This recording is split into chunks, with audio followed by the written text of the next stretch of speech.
My name is Rebecca, and I always considered myself a rational person. But the events that unfolded in the winter of 2016 shattered my sense of reality and left me haunted by fear. It all started when my daughter, Emily, received a seemingly innocent gift, a beautiful antique doll. Emily had found the doll at a small, dusty antique shop during one of our weekend outings. She was immediately captivated by its delicate features and exquisite craftsmanship. Despite the doll's eerie, lifelike eyes, I couldn't resist Emily's pleas and bought it for her. Little did I know that decision would bring unimaginable horror into our lives. The first few days were uneventful. Emily was thrilled with her new doll, naming her Annabelle and carrying her everywhere. But soon strange things began to happen. It started with small, easily dismissible events. Objects moving on their own, whispers in the night, and a sense of being watched. One evening, as I was tucking Emily into bed, she told me that Annabelle had been talking to her. She said the doll had whispered secrets and shared stories of a dark past. I brushed it off as Emily's vivid imagination, but a cold shiver ran down my spine. The next morning, I found Annabelle sitting at the kitchen table, her lifelike eyes staring directly at me. I was certain I had left her in Emily's room the night before. I asked my husband if he had moved the doll, but he hadn't. Unease began to settle over me, but I tried to ignore it.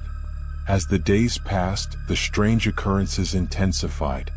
Doors would slam shut on their own, lights would flicker, and cold spots appeared throughout the house. Emily's behavior changed too. She became withdrawn and sullen, often talking to Annabelle in hushed tones.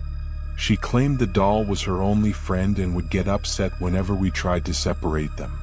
One night, I woke to the sound of soft, rhythmic tapping. I followed the noise to Emily's room, where I found her standing in front of her mirror, Annabelle in her arms. Emily's eyes were vacant, her face expressionless. She spoke in a voice that wasn't her own, a chilling, guttural whisper. "They won't leave us alone," she said, her gaze fixed on the mirror. "Annabelle wants to stay." Terrified, I reached out to take the doll, but Emily screamed, her voice echoing with an otherworldly resonance. The room grew icy cold and I felt a crushing weight on my chest.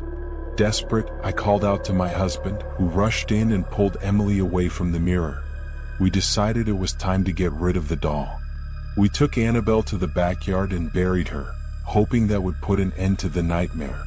For a few days, the house was peaceful, and Emily seemed to return to her normal self. But our relief was short-lived. One morning, I found Annabelle sitting on Emily's bed, covered in dirt.